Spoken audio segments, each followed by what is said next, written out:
As soon as a coin in the coffer rings, Luther's Reformation. Luther was born to his parents, Hans and Margaret Luther, on the 10th of November 1483 in Eilsben, Germany. During this time period, one thing that was held in very high esteem was the Catholic Church. At one point, the Catholic Church is going to own a lot of land in Western European countries, like in England. By the end of the 13th century, the Catholic Church owns 30% of all the land. The more land that the Catholic Church had, the more power that they're going to have control over the monarchs.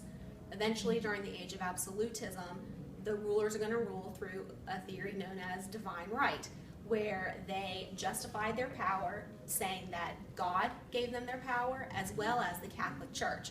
So whenever these monarchs in these Western European countries want to have control, or whenever they want to have a major important event like wars with other countries or marriages within their family, they would ask the Catholic Church for permission. And this is going to allow the Catholic Church to keep control throughout most of the Middle Ages, going into the Renaissance, all the way up to the age of the Reformation.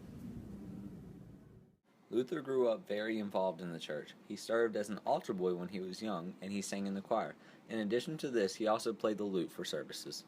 Hans Luther wanted him to become a lawyer. Martin, however, made a promise to God that he would join a monastery if God saved him from a lightning storm he encountered while on a journey. Because Luther was indeed delivered from the storm and ventured safely to his destination, he kept his promise to God and became an Augustinian monk. While he was in the monastery, Luther was asked to go to the Vatican City in Rome. The city was the home of Catholicism during the 15th century and is still considered the headquarters of Catholicism today. When Luther returned to Germany, he is known to have said, "Rome was a spiritual place filled with unspiritual people." Martin Luther started to view church officials as businessmen and thought that the church was more than happy to profit from its own profits.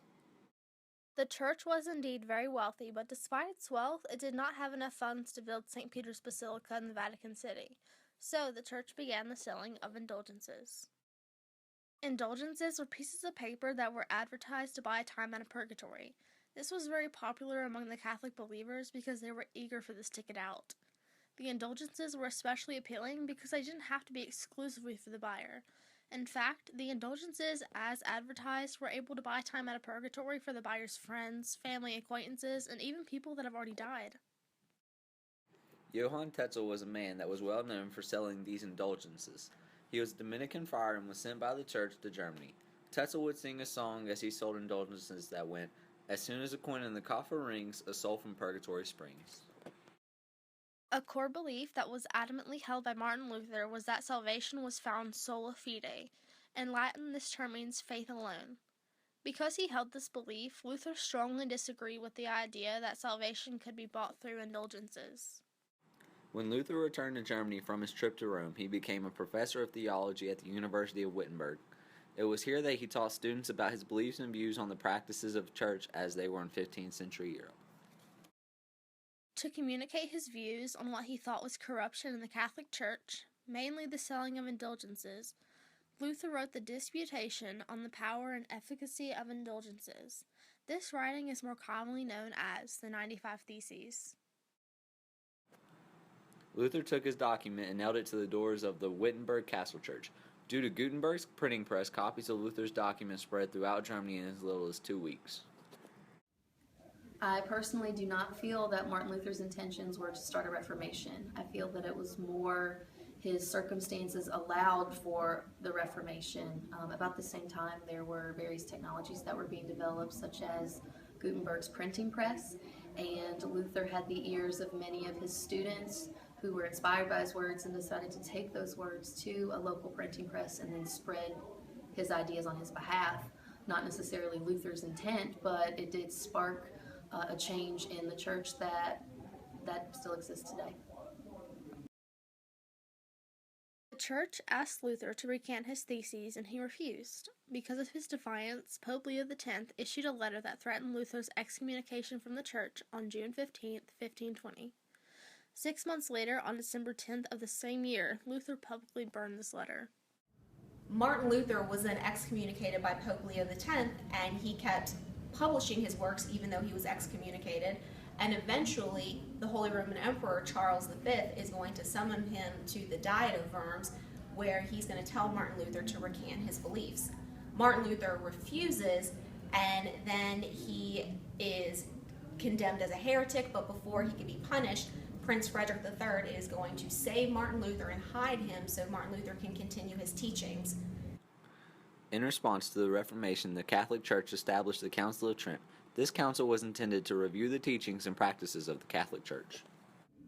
I think that the Council of Trent was successful. The Catholic Church ended the sale of indulgences, which was the main contention of why the Reformation even started with Martin Luther. They also created the Jesuits as a way to educate priests, as a way to educate the rest of the world about the Catholic Church, and then sent those Jesuits out as missionaries to spread the Catholic faith.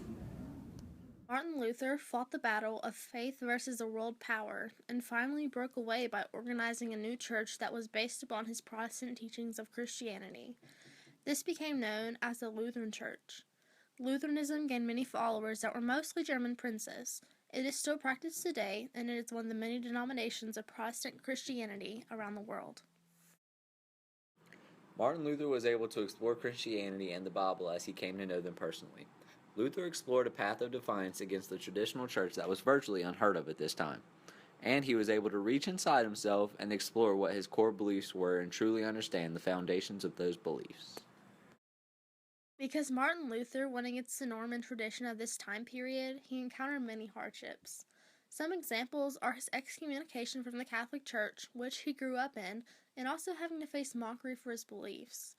Another example of an encounter Luther faced was the awakening within him that made him realize he believed something different than what was taught to him his entire life. The Catholic Church also encountered many things, such as losing many of its followers to Protestantism and being criticized and ridiculed for its teachings and traditions. Because of the Protestant Reformation, the world was given a choice in its Christianity that it did not have before. From the Reformation, the world was exchanged the freedom of choice and the ability to customize our Christianity and make it our own in return for one man's ability to speak up for his beliefs, even though it was against the norm.